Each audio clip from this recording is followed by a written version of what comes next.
Welcome back, race fans. Our final two races of the show. Pit Bike Stock 140. A huge entry for this one, so we're going to show the highlights from race B, Group B, sorry. Their second race of the day, and it is Danny Underwood leading the charge. 111, Ryan Gaines there in second position. Matt Dicey, Tony Dicey, Lawrence Wardle going through, and Tom Arnold.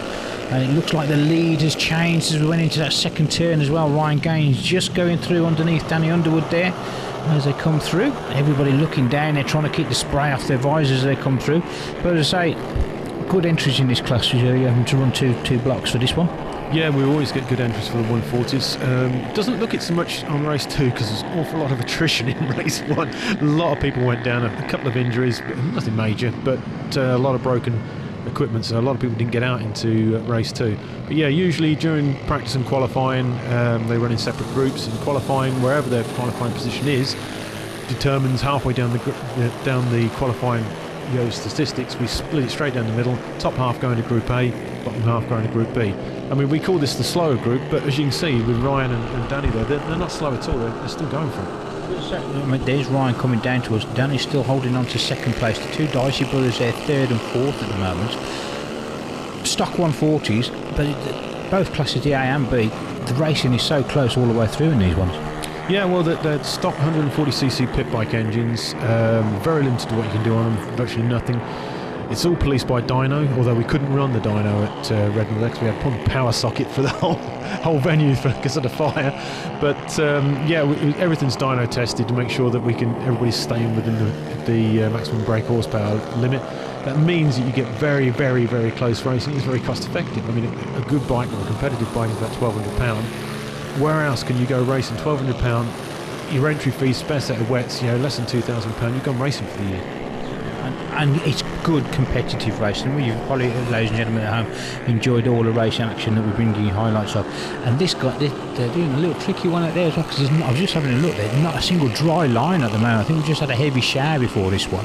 You can see the water on the aerial for camera. And looking down on the circuit, there doesn't look like to be a dry line at all on this one. It's a little bit dry on that straight. It's very difficult. The camera's not really giving you the edge. As you said, we had a downpour before the 140 races. But you can see, it's still sending up some spray. It's better if it's full wet because then you know what you're up against. But in these conditions, you don't know what each corner, because it's raining. You don't know, which corner's going to be which is going to be slippery, which is going to be dry. So all the power to them, they're doing well out there. They have got to keep their wits about it, as I say, they're literally going into the corners. It's almost unexpected what the conditions are going to be like. And it's still at the front at the moment. It's still Ryan Gaines. Danny Underwood, I think we've still got there in second position. There he goes, Danny Underwood coming through in second position. I'm not too sure if we've had a change. A bit third and fourth look like they're starting to have a battle away there. With a big glob of water on that camera lens as it goes through. But it looks like Rob Petit is moving up through the field at the moment, coming towards the closing stages of this one at the moment. I can tell you the fastest lap has been by Rob Petit, 53.908. Oh, there we go. You could see the rain on that camera lens, couldn't you? This shot doesn't really show it, but it's starting to chuck it down again. He's got two very gingerly moving back markers there, and Ryan had to work his way through there. And the fair play to them, they've all carefully moved out the way and allowed him through, didn't get too hampered there. And the rest of the field not too far behind. And I think that all the riders, even the back markers, are doing a fantastic job getting around there, because it does look very tricky out there. I think the back markers played into Rob Petit's hands, because I think he's right on Danny Underwood now, and I think it won't be long judging by his pace before he's through. And you can see Ryan just having a look over. Oh, Ryan's decided to do a bit of grass tracking, and there's that battle now. Rob Petit is right on Underwood, so the battle is really closing up now for second and third. Are we going to get a shot of him as they come towards the end of it? It looks like he's made that move. Let's wait to see. I think he did. It looked like the red leathers had just got ahead of Underwood, so he out-dragged him going down that straight.